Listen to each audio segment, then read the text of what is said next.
Management as a profession, जो त्रिदेव है, management as a art, management as a science और मैनेजमेंट एज अ प्रोफेशन, ये तीन शॉर्ट नोट्स है। इस वीडियो में मैं आपको बताऊंगा कि ये कितने मार्क्स का है, इसको कैसे लिखना है, इसका डिटेल्ड एक्सप्लेनेशन मैं दूंगा। वीडियो शुरू करने से पहले इस वीडियो के डिस्क्रिप्शन में आप जाओगे तो आपको लिंक मिलेगा इस सब्जेक्ट का, जिसको क्लिक करके आप chapter by chapter, question by question, पिछले चैप्टर्स, आने वाले चैप्टर्स, सबके वीडियोस आपको मिल जाएंगे। तो शुरू करते हैं management as a profession. Now सबसे पहले ये शॉर्ट नोट में आने का चांस बहुत ज्यादा है, 4 या 5 मार्क का।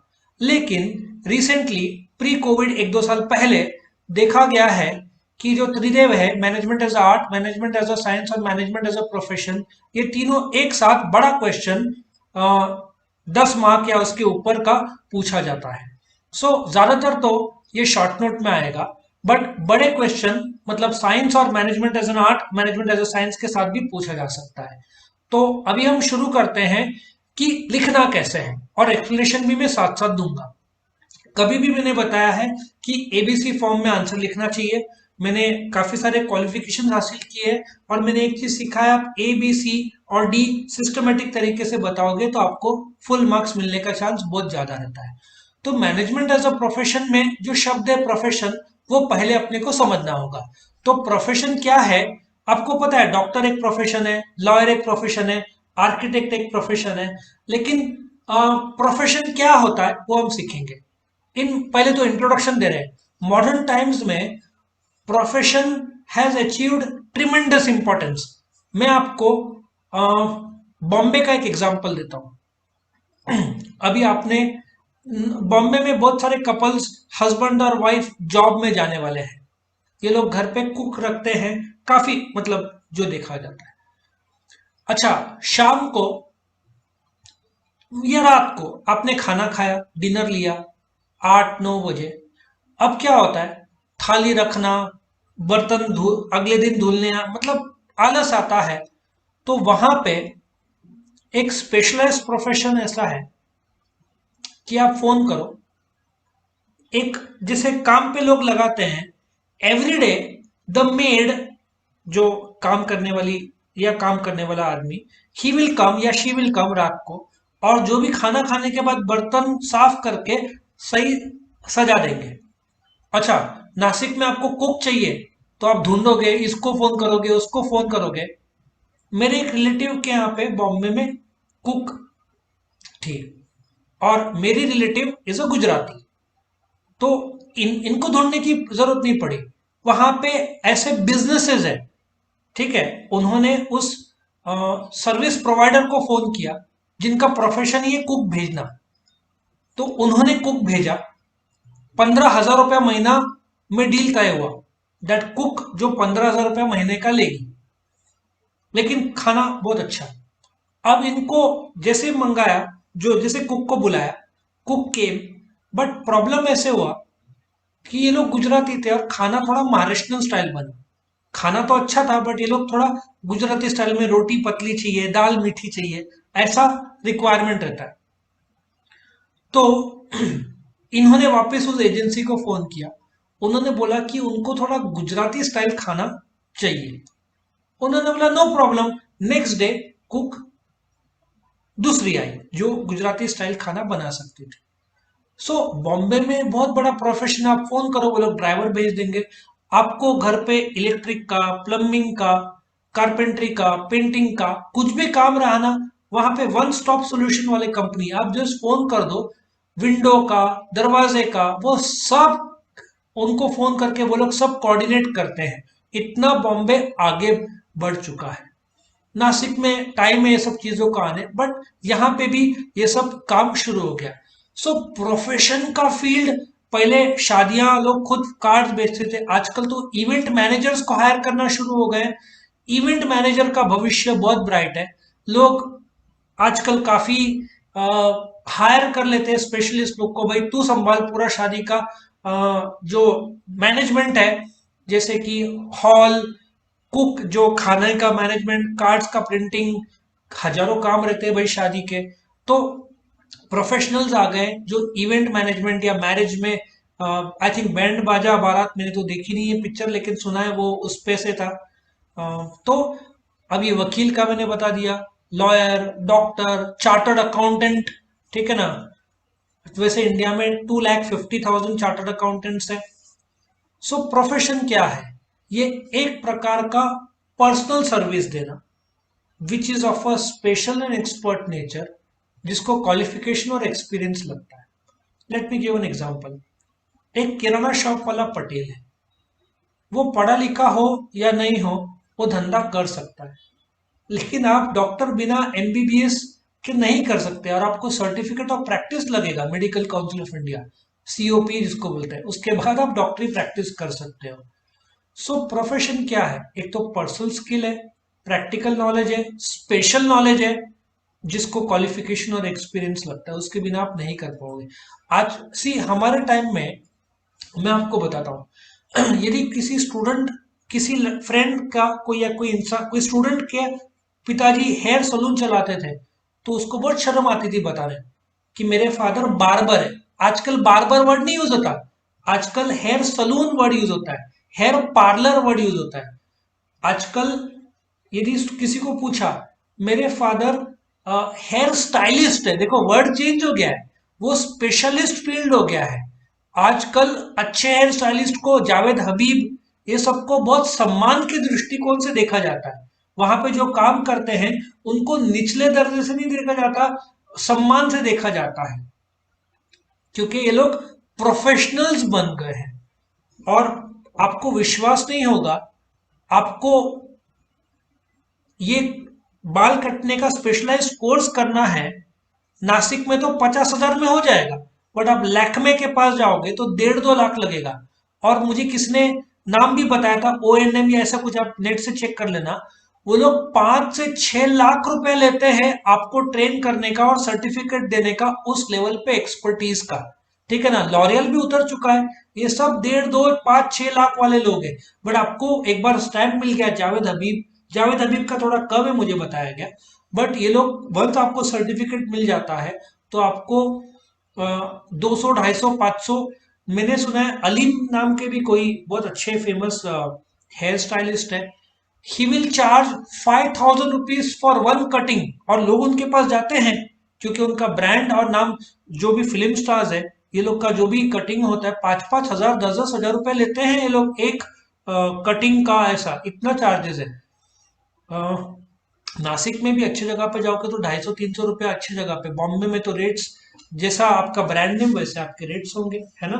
बॉम्बे में कुछ चार्टर्ड अकाउंटेंट से आप जाओ गप्पे मारो, नासिक में कुछ नहीं हो गया, लेकिन बॉम्बे में आप जाओ, वहां का बिलिंग, कुछ फेमस चार्टर्ड अकाउंटेंट 1 घंटे का 50,000, आपको गप्पे मारना है मारो, आफ्टर 1 आवर आपका बिल हो जाएगा 50,000 रुपया। कुछ वकील सुप्रीम कोर्ट में केस लड़ने के लिए करोड़ करोड़ रुपया, अच्छा पूरे केस के लिए नहीं, आज आपका तारीख है कोर्ट में, जाने के लिए 1 करोड़ रुपया लेंगे। जो सलमान खान या शाहरुख खान, आर्यन खान के लिए जो उन्होंने वकील को हायर किया होगा, इन्होंने लाखों रुपया और करोड़ों रुपया चार्ज किया होगा सर्विस देने के लिए। ठीक है। सो जो भी प्रोफेशन का काम करता है उसको या उनको प्रोफेशनल्स बोलते हैं। ये आपका मीनिंग हो गया। मैंने बताया था डेफिनेशन आपको रट्टा मारना है। सो प्रोफेशन इज एन ऑक्यूपेशन, आप उसको ऑक्यूपेशन भी बना सकते हो, जैसे कि doctor, chartered accountant, lawyer. But इसमें मैं आपको एक नॉलेज के लिए एक वोकेशन बोलूंगा। वोकेशन क्या होता है?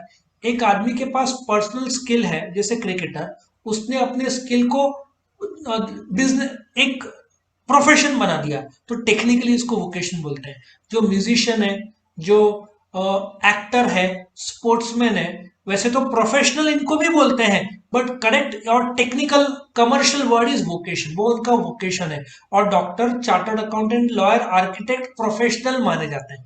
एक्टर भी प्रोफेशनल है, but if you tell me the difference between vocation, doctor ने एमबीबीएस कोर्स किया है, एक्टर हो सकता है उसके पास पर्सनल स्किल है जिससे वो एक्टर बना, so it become vocational. The great Lata दीदी, लता मंगेशकर जी, जिनका देहांत एक दो दिन पहले हुआ, उनका भी वोकेशन था, है ना।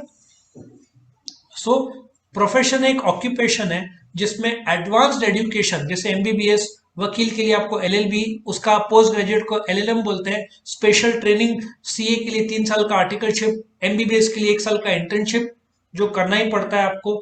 अब हम देखेंगे फीचर्स ऑफ प्रोफेशन, और अगले स्लाइड में हम फीचर्स ऑफ प्रोफेशन को मैनेजमेंट एज अ प्रोफेशन के साथ मर्ज करके प्रूव करेंगे कि यस, ये प्रोफेशन है तो मैनेजमेंट के जैसे गुण मिल रहे हैं तो management is also a profession. तो एक एक करके हम देखते हैं प्रोफेशन या प्रोफेशनल बनने के लिए क्या लगता है। सबसे पहले स्पेशलाइज नॉलेज। आप सीए करोगे तो आपको स्पेशलाइज नॉलेज लगेगा अकाउंट्स का, book keeping, accounts, income tax का, और 3 साल का आर्टिकलशिप भी लगता है जो आगे पॉइंट में आने वाला है। स्पेशलाइज नॉलेज है, कोई भी अकाउंटिंग नहीं कर सकता बिना नॉलेज और एक्सपीरियंस के, प्रैक्टिकल एक्सपीरियंस के। नॉलेज लगता है इसलिए तो सीए फाउंडेशन रहता है, फिर इंटर रहता है, 3 साल का आर्टिकलशिप रहता है। फॉर्मल एजुकेशन, अभी जब आपने एमबीए किया था, ठीक है ना, आपको आईआईटी क्यों इतना आ गया, क्योंकि इनका 3 साल का इंटर्नशिप। अभी मेरे एक फ्रेंड के लड़के को आईआईटी में है, वो आईआईटी गुजरात में आई थिंक है, तो उनको उसको 3 महीने का कैलटेक यूनिवर्सिटी अमेरिका से उसको ऑफर आया कि 3 महीने का अ, हमारे साथ ट्रेनिंग ले, इंटर्नशिप है जो भी 3 महीने का। एमबीए में हम लोग समर ट्रेनिंग बोलते थे, हमारा एमबीए का समर ट्रेनिंग 2 महीने का होता था।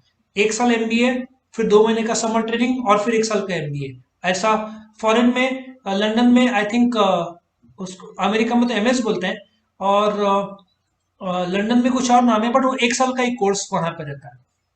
तो फॉर्मल एजुकेशन, अब जैसे आप एमबीए कर रहे हो तो फॉर्मली आप सीख रहे हो, प्रैक्टिकल ट्रेनिंग 2 महीने का, उसी प्रकार से सीए का आप फॉर्मली सीख रहे हो लेकिन 3 साल का आर्टिकलशिप। एमबीबीएस आप कोर्स सीख रहे हो, डॉक्टर्स खुद प्रोफेसर भी है, प्रैक्टिस भी करते हैं, गवर्नमेंट हॉस्पिटल में जॉब भी करते हैं, और फिर सिखाते भी है आपको। और आपको डॉक्टर बनना है तो आपको खुद जैसे डेड बॉडी को चीर फाड़ना पड़ेगा, सीखना पड़ेगा, अलग अलग पार्ट से फील करना पड़ेगा। मुन्ना भाई एमबीबीएस में तो बहुत बढ़िया दिखाया, वो तो आपने देखा भी होगा, पिक्चर नहीं देखा होगा तो जरूर देखना। तो एक तो थियोरेटिकल नॉलेज और प्रैक्टिकल ट्रेनिंग भी लगता है प्रोफेशनल बनने के लिए। तीसरा क्या है, let us see. Entry restricted by qualification, Munna Bhai में उसने नकली आदमी को बेच के वो एमबीबीएस खुद को बना दिया, नकली सर्टिफिकेट। लेकिन आप न, इनफैक्ट जाली छाप डॉक्टर भी इंडिया में, तोता डॉक्टर जिसको बोलते हैं, वो भी बहुत सारे पकड़े गए और जेल की सजा हुई। अभी उन्होंने क्या किया, मेजोरिटी केस में खुद का दवाई, कुछ एक प्लेसिबो बोलते हैं, प्लेसिबो में आप डॉक्टर के पास गए, कुछ लोग को लगता है ना मैंने टैबलेट खाया अब ठीक हो जाऊंगा, तो एक शुगर पिल, ये लोग क्या करते हैं डॉक्टर, कुछ लोग को पता है ये आदमी टैबलेट के नाम से ठीक हो जाएगा, तो दवाई के अंदर कंटेंट कुछ नहीं रहता, शक्कर रहता है, और व्हाइट पाउडर से उसको दे देते हैं तो ठीक हो जाता है। तो ऐसे तोतापुरी डॉक्टर, नकली डॉक्टर भी रहे हैं जो प्लेसिबो या ऐसे कुछ क्रोसिन दे दिया, डिस्प्रिन दे दिया, जिससे साइड इफेक्ट कम होएगा, दिखेगा भी नहीं, और ऐसे लोग करते थे। लेकिन आप बिना एमबीबीएस के डॉक्टर का डालेंगे जेल हो जाएगी भाई आपको। तो आपको सीए या एमबीबीएस ये डॉक्टर के लिए आपको प्रिस्क्राइब्ड क्वालिफिकेशन लगेगा। उसके बिना आप लॉयर के तौर पर प्रैक्टिस नहीं कर सकते, आप चार्टर्ड अकाउंटेंट के तौर पर नहीं कर सकते, आप डॉक्टर नहीं कर सकते, आर्किटेक्ट नहीं कर सकते। ये सब के लिए बेसिक प्रिस्क्राइब्ड क्वालिफिकेशन है। डॉक्टर के लिए एमबीबीएस है, आयुर्वेदिक का बीएमएस है, होम्योपैथिक का बीएचएमएस है, डेंटल का अलग है, सीए के लिए चार्टर्ड अकाउंटेंट है, आर्किटेक्ट के लिए अलग है, ठीक है ना। वकील के लिए एलएलबी लगता है, रिकॉग्नाइज नेशनल बॉडी। अच्छा, अब चार्टर्ड अकाउंटेंट कैसे बने। दिल्ली में institute of chartered accountants of India ने थ्योरेटिकल नॉलेज, प्रैक्टिकल नॉलेज सब क्लियर होने के बाद में प्रैक्टिकल ट्रेनिंग आपको सर्टिफिकेट दिया। सीए का recognize national bodies institute of chartered accountants of India. वकील के लिए इंडिया में बार काउंसिल ऑफ इंडिया है जो आपको सर्टिफिकेट देता है। डॉक्टर के लिए मेडिकल काउंसिल ऑफ इंडिया है। आईसीडी मैनेजमेंट के लिए, कॉस्ट और मैनेजमेंट अकाउंट के लिए ICMA, institute of cost and management accounts of India, Calcutta based है। सीएस के लिए institute of company secretaries of India, Delhi based है। ऐसे तो बहुत सारे संस्थाएं हैं, बट ये सब रिकॉग्नाइज नेशनल बॉडी है। आप इनके सर्टिफिकेट के बिना डायरेक्ट प्रैक्टिस नहीं कर पाओगे, है ना। रिकॉग्नाइज, जिनको पार्लियामेंट के थ्रू शुरू किया गया। और लास्ट में observance of ethical code of conduct. अब मैं आपको एक बताता हूं, आप एक वकील के पास गए, मिस्टर ए, बट आपको वकील पसंद नहीं आया। आपने वकील सोचा ये वकील नहीं चाहिए, आप मिस्टर बी वकील के पास गए। मिस्टर बी बोलेगा कि भाई मैं आपका केस तब तक नहीं ले सकता जब तक मिस्टर ए से आप नो ऑब्जेक्शन सर्टिफिकेट एनओसी नहीं लाते। बोलने का तात्पर्य है वहां पे कोड ऑफ कंडक्ट है। एक चार्टर्ड अकाउंटेंट का विजिटिंग कार्ड में इनकम टैक्स स्पेशलिस्ट नहीं लिख सकते, उनका कोड है, कायदा है, वहां पे सिर्फ आपको चार्टर्ड अकाउंटेंट लिखना पड़ेगा। एक चार्टर्ड अकाउंटेंट के ऑफिस के बाहर जो बोर्ड है, chartered accountant mister Randhir Gujarati chartered accountant, उसका भी एक साइज स्पेसिफाइड है। आप अनलिमिटेड, कल आपको, मुझे नहीं लगता मैंने आज तक ऐसा कोई चार्टर्ड अकाउंटेंट का लाइट वाला बोर्ड देखा हो। वकील अपने आप को एडवर्टाइज नहीं कर सकता। डॉक्टर के भी कोड ऑफ कंडक्ट है। जैसे एक एमबीबीएस डॉक्टर है, कोई माता जन्म दे रही बच्चे को, वो सर्जरी नहीं कर सकता, सिजेरियन नहीं कर सकता, उसके लिए पीजी लगता है, ठीक है ना। I think MD, doctor of medicine, MBBS के बाद उसमें आपने सर्जरी लिया तो ही आप कर सकते हैं, वरना आप सर्जरी भी नहीं कर सकते। तो ऐसे कोड ऑफ कंडक्ट है जिसमें डॉक्टर, वकील, चार्टर्ड अकाउंटेंट सबको मानना पड़ता है। वो code of conduct national body ने कहा है और सब एक बुकलेट्स रहते हैं जो इनको फॉलो करना पड़ता है। इन्होंने फॉलो नहीं किया तो इनका प्रैक्टिस जा सकता है, प्रैक्टिस कैंसिल किया जा सकता है। डोमिनेंस ऑफ सर्विस मोटिव, सेवा। एक हॉस्पिटल का केस बताता हूं। एक एक्सीडेंट हो जाता है एक बच्चे का या यंग लड़के का, उसके फ्रेंड्स, ये मैं काफी साल पुराना, मे भी 10-15 साल पुराना केस बता रहा हूँ। तो ये लोग उस लड़के को उसके फ्रेंड्स हॉस्पिटल में ले जाते हैं और बोलते हैं ट्रीटमेंट शुरू करो, इसका एक्सीडेंट हो गया है।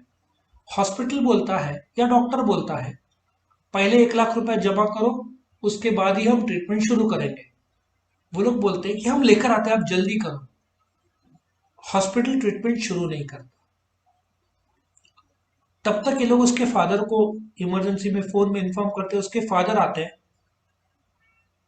अब सीधी बात है, जब एक फादर को पता चलेगा कि बच्चा एडमिट है, वो बैंक में जाएगा कि पहले हॉस्पिटल में जाएगा? वो भाग के हॉस्पिटल में जाता है। हॉस्पिटल में जाकर बोलता है, गिड़गिड़ाता है, प्लीज बच्चे का ट्रीटमेंट शुरू करो, मैं जाकर पैसा लेकर आता हूं। हॉस्पिटल वाले फिर भी ट्रीटमेंट नहीं करते, शुरू नहीं करते। आधा घंटा 1 घंटा तब तक हो जाता है एडमिट करना, ये भाग के जाता है और जब तक पैसा लेकर आता है उसका लड़का गुजर जाता है। फादर हॉस्पिटल पर उस समय 10-15-20 साल पहले 10 लाख रुपए का केस करता है। अच्छा, कोर्ट में हॉस्पिटल क्या बोलता है कि ऐसे केसेस में यदि पेशेंट की डेथ हुई तो रिलेटिव पैसा नहीं भरते। फादर बोलता है मेरा बच्चा चला गया। कोर्ट बोलता है हॉस्पिटल को कि डॉक्टर जब आप बने थे तो आपको एक हिप्पोक्रेटिकल ओथ लेना पड़ता है, कसम लेनी पड़ती है सेवा की। आप डॉक्टर क्यों बने? सर्विस देने के लिए, पैसा बाद में। और सुप्रीम कोर्ट का नतीजा है कि पहले ट्रीटमेंट, पैसा बाद में। डोमिनेंस ऑफ सर्विस मोटिव, ये डॉक्टर का पहला धर्म है। आज किसी भी हॉस्पिटल ने ऐसा करने की कोशिश की तो गवर्नमेंट तो हॉस्पिटल को बंद ही करेगा, बीजेपी हो या कांग्रेस हो। इतना तो मानते हैं कि हॉस्पिटल से बहुत बड़ी चूक हो गई तो हॉस्पिटल तो बंद ही कर दिया जाएगा। डॉक्टर का भी पेशा medical council of India certificate हटा लेगा कि तू डॉक्टर के लायक नहीं है। तो सर्विस मोटिव सबसे इंपॉर्टेंट माना जाता है प्रोफेशन का। अभी हम देख रहे हैं प्रोफेशन के पॉइंट्स, कैरेक्टरिस्टिक्स और मैनेजमेंट क्या मैच होता है। इफ मैच होगा तो भाई मैनेजमेंट प्रोफेशन है। एक एक करके हम देखते हैं। सबसे पहला क्या पॉइंट है फीचर्स का, जो इसके पहले मैंने प्रोफेशन का आपको डिटेल एक्सप्लेनेशन दिया। पहला, स्पेशलाइज्ड बॉडी ऑफ नॉलेज। ठीक है, प्रोफेशन एक स्पेशलाइज्ड है। एमबीबीएस का बाकायदा कोर्स है, चार्टर्ड अकाउंटेंट का एक कोर्स है, थ्योरी प्रैक्टिकल का बड़ी बढ़िया मिक्स है। तो क्या मैनेजमेंट एज अ प्रोफेशन है? आप कोई भी ले लो, आप खुद मैनेजमेंट का एक सब्जेक्ट लोगे तो पहला चैप्टर इंट्रोडक्शन होगा, फंक्शंस होगा, आगे motivation, leadership, coordination, controlling function, अब मैं बताने जाऊँ तो पूरा डिटेल होगा, प्लानिंग, ऑर्गेनाइजिंग, स्टाफिंग, बाकायदा बुक्स एक स्पेशलाइज्ड बॉडी की तरह है। जिन्होंने इतने साल से प्रैक्टिस किया उन्होंने बुक्स लिखे। आज मैनेजमेंट एक स्पेशलाइज्ड बॉडी है। IIMs Ahmedabad, MBA colleges, IBS Hyderabad, ये सब सिखाते हैं अच्छे तरीके से। स्पेशलाइज्ड बॉडी बन चुका है मैनेजमेंट, इसलिए प्रोफेशन का रूप पूरे तरीके से ले चुका है। Formal education and practical knowledge, वो तो मैंने आपको ऑलरेडी बताया है। कैसे बताया कि यदि आप एमबीए करोगे तो आपको पहला साल आपका थ्योरी प्रैक्टिकल सिखाया जाएगा, फिर आपको 2 साल प्रैक्टिकल ट्रेनिंग, जिसको एमबीए में समर ट्रेनिंग बोलते हैं, सीए में आर्टिकलशिप बोलते हैं, मेडिकल में इंटर्नशिप बोलते हैं, वो तो करना ही पड़ेगा। मतलब फॉर्मल सिखाया जाएगा और डॉक्टर को जैसे हॉस्पिटल में जाकर सीखना होगा वो तो करना पड़ेगा। तीसरा, लेट अस सी क्या है, एंट्री रेस्ट्रिक्टेड बाय क्वालिफिकेशन। आप नाम के पहले डॉक्टर ऐसे ही नहीं लगा सकते, आपको एमबीबीएस, बीएमएस, बीएचएमएस, ये सब प्रिस्क्राइब्ड कोर्सेज, तभी आप डॉक्टरी फील्ड में एंटर कर पाओगे। इनफैक्ट जैसे मैंने बताया, एक डॉक्टर जो एमबीबीएस हुआ वो सर्जरी भी नहीं कर सकता जब तक उसने एमडी सर्जरी ना किया हो। इतना क्वालिफिकेशन, मतलब एक डॉक्टर होकर आप सर्जरी नहीं कर सकते यदि आपने एमडी सर्जरी नहीं किया हो। तो आपको वकील बनना है तो आप एलएलबी पास करोगे तो ही आप कोर्ट के अंदर एज अ प्रैक्टिसिंग लॉयर जो है आप प्रैक्टिस कर सकते हो। आई थिंक एडवोकेट बोलते हैं उसको। आप यदि एलएलबी पास हो तो ही, उसमें भी अंदर व्हाइट शर्ट, ब्लैक कोट, ये सब जो ड्रेस कोड है आपको कोड ऑफ कंडक्ट मानना ही पड़ेगा, जो आगे वैसे भी आने वाला है code of conduct. Recognize national body, ठीक है ना।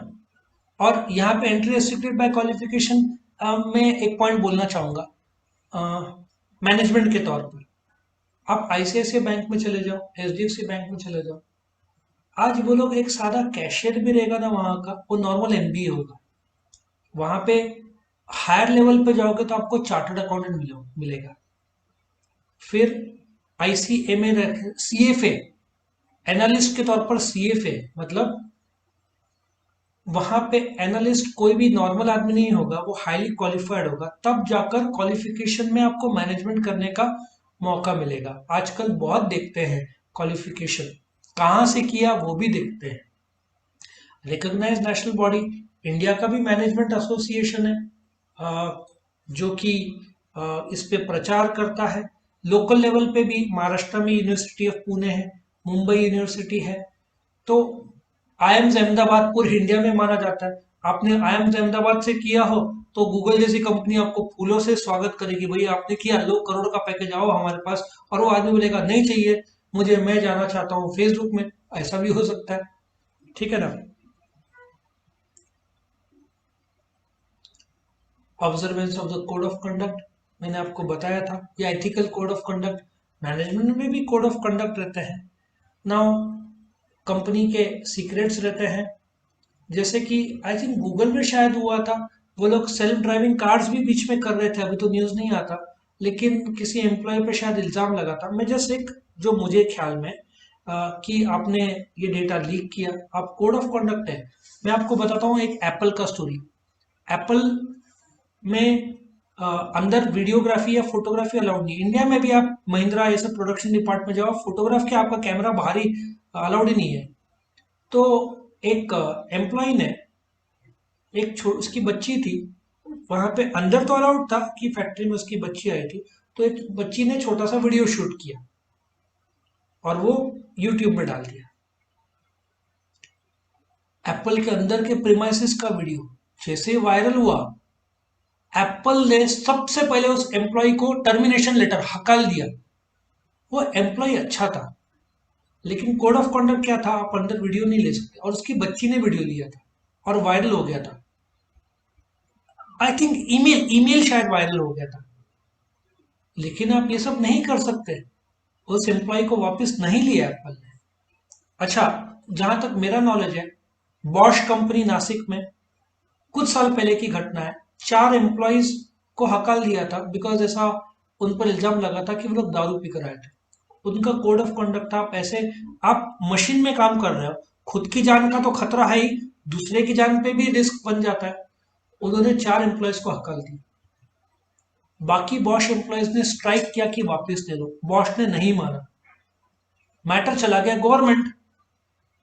बॉश ने बोल दिया, बॉश जर्मन कंपनी है, कि हमारा जो बॉश वर्ल्ड वाइड, हम चाइना में, जर्मनी में, इंडिया में जो है, बैंगलोर में भी है, 100 रुपए में नासिक का बॉश पूरे वर्ल्ड वाइड बॉश का 80 पैसा है। यदि कुछ हुआ तो हम ये बंद करके चले जाएंगे कहीं और। कुछ एक्शन लिया नहीं गया क्योंकि बॉस सही था अपनी जगह पे। कोड ऑफ कंडक्ट था उनका कि दारू पी के नहीं आ सकते। हकाल दिया तो नहीं लिया, वो तब नहीं लिया। रिश्वत नहीं देंगे तो नहीं देंगे, उनका कोड ऑफ कंडक्ट है।